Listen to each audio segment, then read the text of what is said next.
Ọlọ́run bẹ lókè èèpẹ̀ ẹni àmì òróró ni pásítọ̀ Démọ́lá. Àgbàlá Gabriel ni mò ń wí, ojúlówó ọmọ Ọlọ́run ọ̀gá ògo ni. Nínú ẹni tó lúwọ bá dá sáyé tí ń ṣeré fún tẹrú tọmọ, Àgbàlá Gabriel yìí yàtọ̀. Mélòó ni kákà láyé? Ọ̀pọ̀ ló yẹ kó ti kú tó jẹ́ pé àánú tí wọ́n rí gbà nílé iṣẹ́ ìránṣẹ́ Àgbàlá Gabriel ló jẹ́ kí wọ́n gbáyé pẹ́pẹ́pẹ́, ló jẹ́ kí wọ́n gbáyé pẹ́kànrin kése. Lọ́jọ́ tí mo bọ́ sórí ẹ̀rọ ayélujára, mo rí bọ́ máa mú sàn tí lọ gbá àwọn àgbàlagbà táyé ti gbàgbé sábẹ́ bíríìjì ní Ìwó Road nìbàdàn tó ṣètọ́jú ńlá fún bàbá ọ̀hún kó tó gbé bàbá láti lọ gbàtọ́jú nílé iṣẹ́ ìránṣẹ́ rẹ̀ nígboro Ìbàdàn. Mo rógúnlógún àwọn èèyàn tí ń ṣèrànwọ́ owó fún. Àgbàlá Gabriel ẹni re ni tó gbaṣẹ́ Olúwa tí kú tìyè, ó sì nípè tó dájú. Ẹni ebi ń pa tẹ́ ẹni kó kúnlẹ̀ ká gbàdúrà, sàdúrà ọ̀hún yóò tiẹ̀ wo agbárí rẹ̀ rárá sá. Àgbàlá Gabriel ni mo rí tí wọ́n ń jàmọ̀là dúdú nílé ìjọsìn ìgbà tí wọ́n bá ti gbàdúrà tán lọ́jọ́ ìsinmi. Ẹni tó gbaṣẹ́ Olúwa tó fi ń ṣoore fún tẹrú tọmọ ní. Ẹni àmì òróró tó yan hospitality láàyò. Iṣẹ́ ìránṣẹ́ rẹ̀ ò kọ́mọ̀ rárá. Mo ti wọ́n lójú àánú bíi Prophet Adémọ́lá kò wọ́pọ̀ láyé. Bí mo bá wo bó ti ń ṣoore fún tẹrú tọmọ, omijé a sì bọ́ lójú mi. Mi ò rírú ẹ̀rí láyé o. Ojúlówó ọmọ Ọlọ́run ọ̀gá ògo ni. Kì í ṣẹ̀yà kì í ṣẹ̀sìn ló fi ń ṣàánú. Gbogbo ẹni tó bá ti gbé ṣòro wá sọ́dọ̀ rẹ̀ ni ó di ṣíṣe.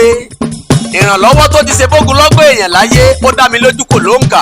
Ó wú mi lórí, ó wú mi lẹ́nu, ọjọ́ mi lójú dandan. Ọ̀pọ̀ olórí burúkú ló ti sọdọ̀ lóríire. Kò sójúmọ́ tó mọ́ t'Àgbàlá Gabriel kì í ràn yàn lọ́wọ́ sáá. Kó ṣe rere fún tẹrú tọmọ ló yàn láàyò. Gbogbo ẹni Olúwa bá kéde góńgó, ẹ jẹ́ ká kún pásítọ̀ Démọ́lá lọ́wọ́. Pásítọ̀ ò lówó lọ́wọ́ ṣùgbọ́n ẹlẹ́yinjú àánú ni. Kí ni mo fẹ́ sọ sọ́ba amúsàn tí mi ò ní wí rárá? Sáwọn opó ni kí n sọ nípa wọn ní àbáwọn ọmọ òrukàn? Sáwọn àgbàlagbà ni kí n wí àbáwọn àkàndá ẹ̀dá? Sáwọn onítíátà ni kí n sọ ní àbáwọn tó lónírúurú ìṣòro gbogbo? Ìtàn kì í tán, ìtàn a máa tàn láyé o. Prọfẹsọ Adémọ́lá Amúsàn, Àgbàlá Gabriel ló kọ̀tàn rere kárí ayé po. Àwọn ẹ̀rí tí ò lè bàjẹ́ láéláé ń ló sọ Démọ́lá di igi àlọ́yè. Táwọn ìránṣẹ́ Olúwa bá lè wàwò kọ́ọ̀ṣe pásítọ̀ Adémọ́lá, ilé ayé á rọrùn púpọ̀. Sójú rere tó ní ni kí n sọ ní, sí àánú ṣíṣe tí ń ṣe kárí ayé ní kí n ṣàlàyé ẹ̀. Gbogbo ẹni bá rántí ẹsẹ̀ mẹ́fà láyé á ṣe eré púpọ̀ lókè èèpẹ̀. Iye ní sọkún tẹ́lẹ̀ tẹ́rìn pẹ̀kẹ́ wọn ìgbà tí wọ́n délé ìjọsìn Àgbàlá Gabriel ò kéré rárá. Gbogbo ẹni bẹ lórí Facebook, TikTok, Twitter, YouTube, Instagram tí ń kún Àgbàlá Gabriel lọ́wọ́. Ẹ ṣeun.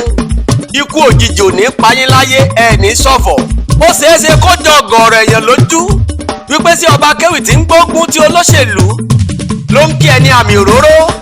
Ẹ lè máa rò pé sẹ́mi Ọba Akewi tíjọba àpapọ̀ ti jù sẹ́wọ̀n Àbújá lọ́jọ́ sí fún 47 days nítorí mo sọ̀rọ̀ síjọba ló ń kí Àgbàlá Gabriel kíkankíkan. Bẹ́ni bá ti ń ṣe rere, àwa ó kọrin fi mọ rírì oore tí ń ṣe ni. Béèyàn kan bá sì ń hùwà ìbàjẹ́, ó ti di dandan kábọ́nítọ̀ wí kó lè yí padà nígbẹ̀yìn ọ̀rọ̀. Prophet Gabriel Adémọ́lá Amúsàn, Àgbàlá Gabriel ni mò ń wí. Ikú òjijì ò ní pa ọ́, ò ní ṣìṣe, ò ní mọ bójì ọmọ, ò ní rógun ọ̀fọ̀ láyé. Ìgbéga ni ọmọ jẹ́ ti yín lọ́lá Olúwa, ò ní rógun àbámọ̀. Ẹ jọ̀wọ́, ìmọ̀ràn ni mo gba gbogbo wa. Ẹ jẹ́ ká máa ṣe rere gẹ́gẹ́ bí Àgbàlá Gabriel káàkiri. Ìrànlọ́wọ́ tó ṣe lórílẹ̀‐èdè yìí ò kéré rárá o. Ó ti já ogunlọ́gọ̀ èèyàn nínú ìdè.